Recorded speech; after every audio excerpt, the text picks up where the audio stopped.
Hi there, adventure seekers! Today, we're putting to rugged vehicles head-to-head. The 2026 Honda Passport and the 2025 Subaru Outback. Both are built for the great outdoors, packing all-wheel drive, off-road capability, and plenty of space for all your gear. But which one is the better pick for your next big adventure? Stick around as we break it all down. And don't forget to subscribe, like, and hit that bell so you don't miss a thing. Let's get rolling! The 2026 Honda Passport is bringing the power with a 3.5-liter V6 pushing out to 185 horsepower. So powerful, it's got all-wheel drive as standard, so it's ready for action, whether it's the daily grind or a weekend getaway.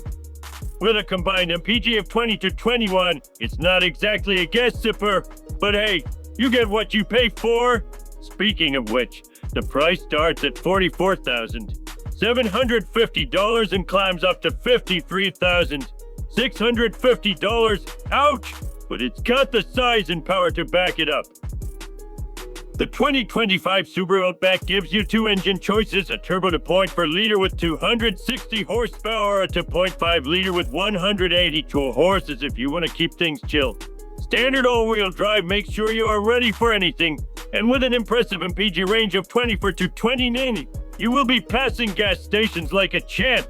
And the best part, it's way cheaper, starting at $29,010 and maxing out at $42,910. Oh yeah, savings! The Passport comes loaded with standard heated seats and side mirrors, a remote engine start, and a power tailgate. No cold hands for me. If you are located somewhere frosty, you can even get heated wipers. Nice!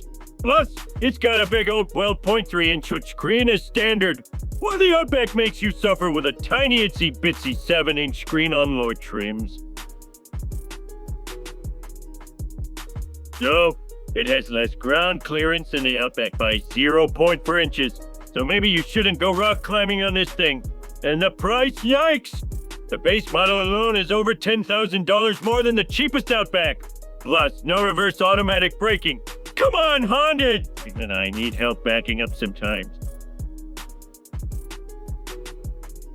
Oh man, this thing is ready for adventure.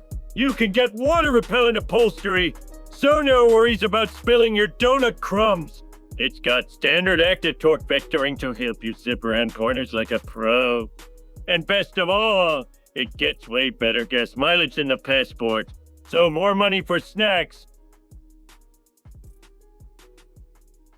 The base model sticks you with cloth seats, while the Passport gives you a mix of leather and cloth. Push-button start isn't standard either, which is kinda lame. And if you want a digital instrument cluster, too bad. The Passport's got a 10.2-inch one, while the Outback leaves you in the analog age. The all-new Passport isn't just bigger inside than the Outback. It's packed with more standard goodies, too. You can even get fancy stuff like heated wipers, front and rear camera washers, and walk-away auto lock. The Outback, it can't do that. But, the Passport is pricier, so maybe start saving those donut coupons. Now, the Outback might not have all the fancy bells and whistles of the Passport and have a smaller cargo, but don't count it out just yet.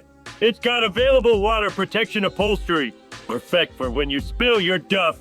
Plus, standard active torque vectoring keeps things grippy, and it gets better gas mileage and more ground clearance. So which one would you drive? Let me know in the comments. And don't forget to like, subscribe, and hit that bell.